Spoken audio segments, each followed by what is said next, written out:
Hey y'all, this is Jessica with Bless Your Heart. Let's make a mood ring tumbler. We're going to do a 20-ounce skinny, and we're going to spray paint this with Color Shot Blackout.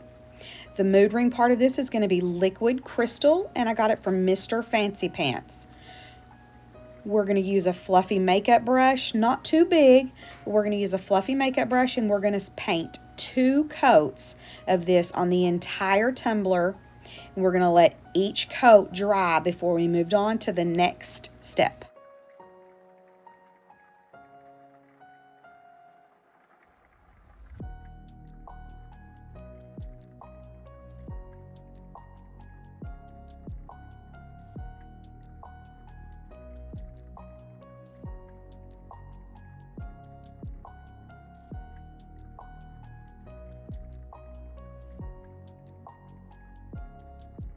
As with anything you're painting on your tumblers, Mod Podge or paint or anything, you want to keep your brush moving all the time and try to go back and forth in sections to keep the brush marks to a minimum.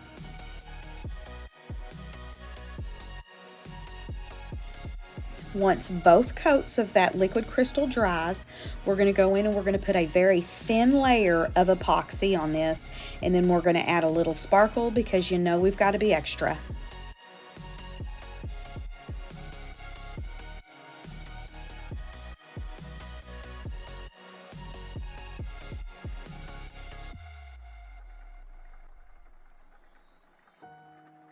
When I epoxy, I always go in and try to take off as much as I can on the top rim and the bottom rim, and in my mind that just helps with muffin tops.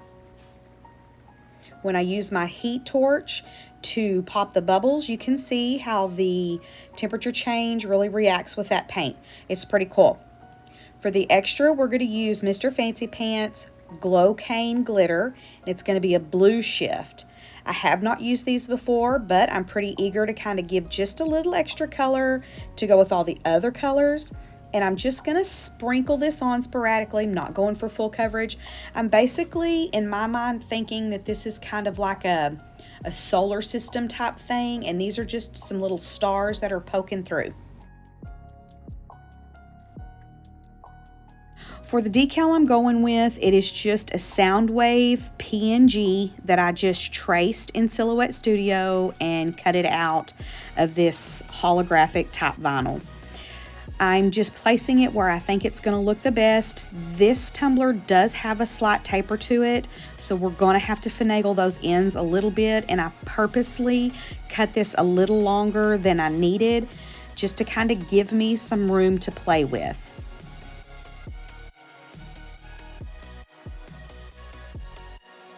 And as you can see, it's really way too long, but we're going to just kind of press it down and make it match up as best we can. And then I'm going to go in and I'm going to take my craft knife and I'm going to cut all those little extra tails off. And we're going to end up putting another decal over this, and we're going to kind of camouflage where these two come together. But I do want to get them looking remotely like they're supposed to do that.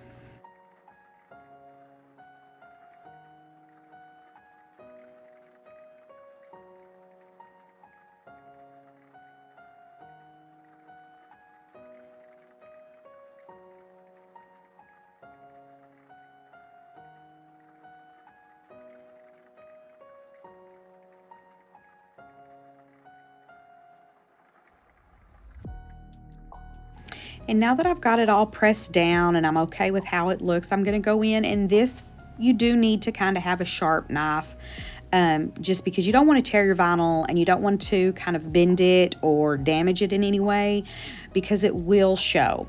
So you just go in and you cut off. You can see the little other pieces of vinyl underneath it, so you kind of just want to follow that line that you have. Basically, you're just tracing it with your craft knife and trying to make it look as cohesive as possible.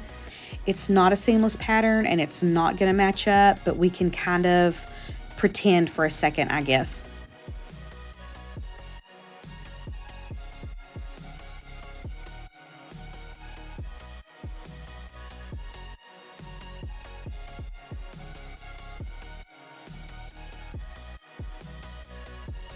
Now that we have that done, we're going to move on to the decal.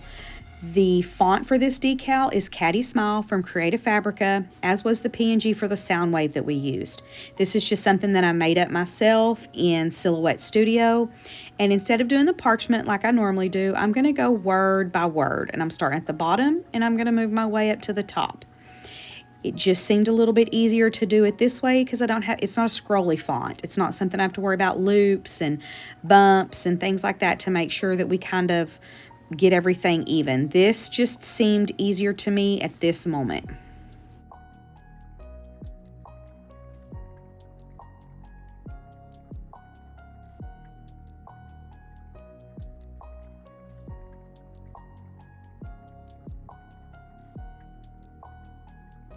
Once we get all of our words placed, why don't we check out our handiwork?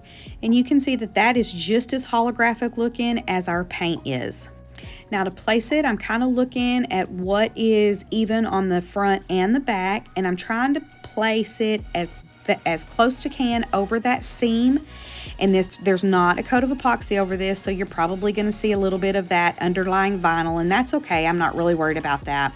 But we're going to place it, and then we're going to seal it with polyacrylic because these are metallic type vinyls and we don't want anything to pop up. So we're going to go ahead and seal that, let it dry, and then we're going to move on to another coat of epoxy.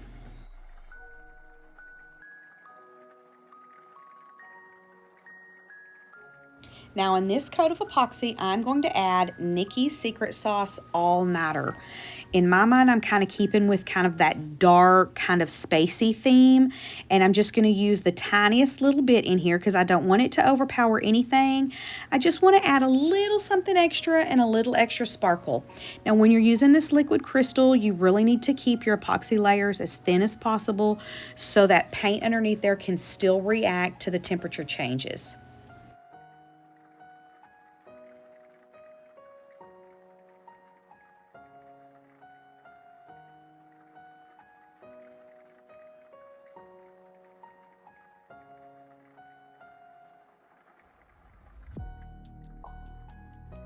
And once you get that all smoothed on, don't forget to go in and take the extra off the top and the bottom to kind of help with your muffin top situation.